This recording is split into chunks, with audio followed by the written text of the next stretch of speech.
അപ്പോൾ ഇന്ന് ഞാൻ കാണിക്കുന്നത് ഇതുപോലത്തെ കോഫി പൗഡർ യൂസ് ചെയ്തുള്ള പാറ്റേൺ ഷീറ്റാണ്. അതിനായിട്ട് ഞാൻ യൂസ് ചെയ്തത് ഡ്രോയിങ് പേജസ് ആണ്. ചാർട്ട് പേപ്പേഴ്സും യൂസ് ചെയ്യാം. അതിനായിട്ട് 3 ഷെയ്ഡുള്ള കോഫി ഞാൻ ഇവിടെ വെച്ചിട്ടുണ്ട്. Dark, medium, light. ഇതാണ് ഫസ്റ്റ് പാറ്റേൺ. ഞാൻ ആദ്യം ഡാർക്ക് ഷെയ്ഡ് വെച്ചിട്ട് ഡിഫറെൻറ്റ് സൈസുള്ള സർക്കിൾസ് വരച്ച്, എന്നിട്ട് ബാക്കി ഷെയ്ഡ്സ് വെച്ച് ഇതുപോലെ തന്നെ ഡിഫറെൻറ്റ് സൈസുള്ള സർക്കിൾസ് വരച്ചെടുത്തു. അപ്പോൾ ഇതാണ് ഫസ്റ്റ് പാറ്റേൺ. നെക്സ്റ്റ് പാറ്റേൺ ഇതാണ് വരുന്നത്.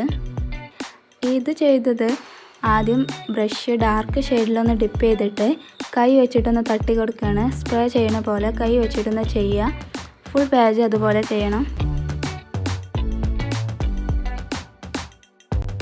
എന്നിട്ട് ഇതുപോലത്തെ റൗണ്ട് ഒബ്ജക്റ്റ് കോഫിയിൽ മുക്കി പേജിൽ പ്രസ് ചെയ്യുക.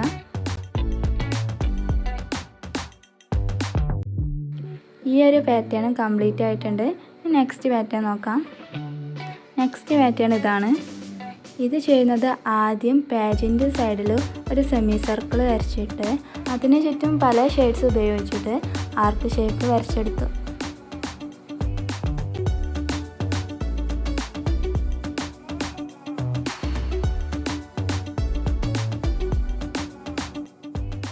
ഈ ഒരു പാറ്റേൺ ഇങ്ങനെയാണ്. ഇത് കംപ്ലീറ്റ് ആയി. നെക്സ്റ്റ് പാറ്റേൺ നോക്കാം. ഇത് ആദ്യം ഒരു ഷെയ്ഡിൽ നോക്കിയിട്ട് വെർട്ടിക്കൽ ആയിട്ടുള്ള ലൈൻസ് വരച്ചെടുക്കുക. അത് ഉണങ്ങിയതിന് ശേഷം ഹൊറിസോണ്ടൽ ആയിട്ടുള്ള ലൈൻസ് വരച്ചെടുക്കുക. വീഡിയോയിൽ കാണുമ്പോൾ നമുക്ക് മനസ്സിലാകും. ഈ ഒരു പാറ്റേൺ കംപ്ലീറ്റ് ആയി.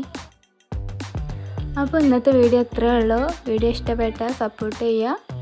ബൈ.